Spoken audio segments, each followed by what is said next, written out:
Hello and welcome back. This is just a quick review video covering some of the stuff we did in class today. In this video, we're only going to cover the reading that we did and the pronunciation. Unfortunately, right now, I just don't have time to do any more detail than that. Later this week, I'll make a video talking about some of the other things we did and some of the phrases that we looked at. So, how could you do this to me? How dare you? Etc. But for now, just the pronunciation and the passage.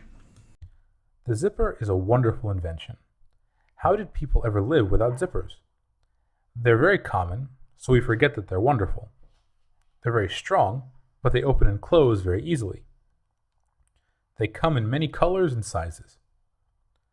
In the 1890s, people in the United States wore high shoes with a long row of buttons. Clothes often had rows of buttons too. People wished that clothes were easier to put on and take off. Whitcomb L. Judson, an engineer from the United States, invented the zipper in 1893. However, his zippers didn't stay closed very well. This was embarrassing and people didn't buy many of them. Then Dr. Gideon Sundback from Sweden solved this problem. His zipper stayed closed. A zipper has three parts. There are dozens of metal or plastic hooks, called teeth, in two rows. These hooks are fastened to two strips of cloth. The cloth strips are flexible. They bend easily. A fastener slides along and joins the hooks together. When it slides the other way, it takes the hooks apart. Dr. Sundback put the hooks on strips of cloth. The cloth holds all the hooks in place.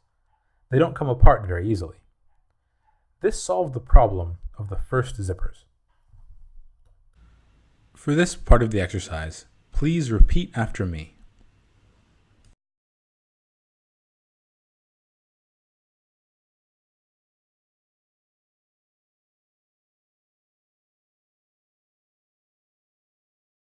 Fastener. Apart. Apart.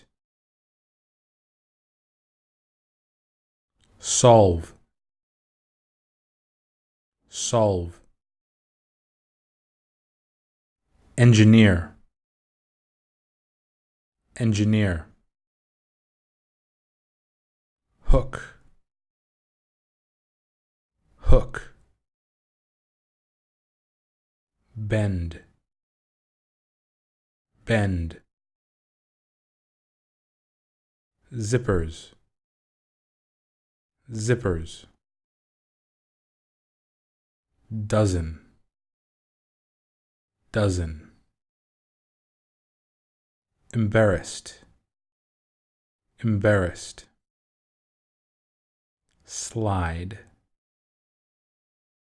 Slide. Strips. Strips. Rows. Rows.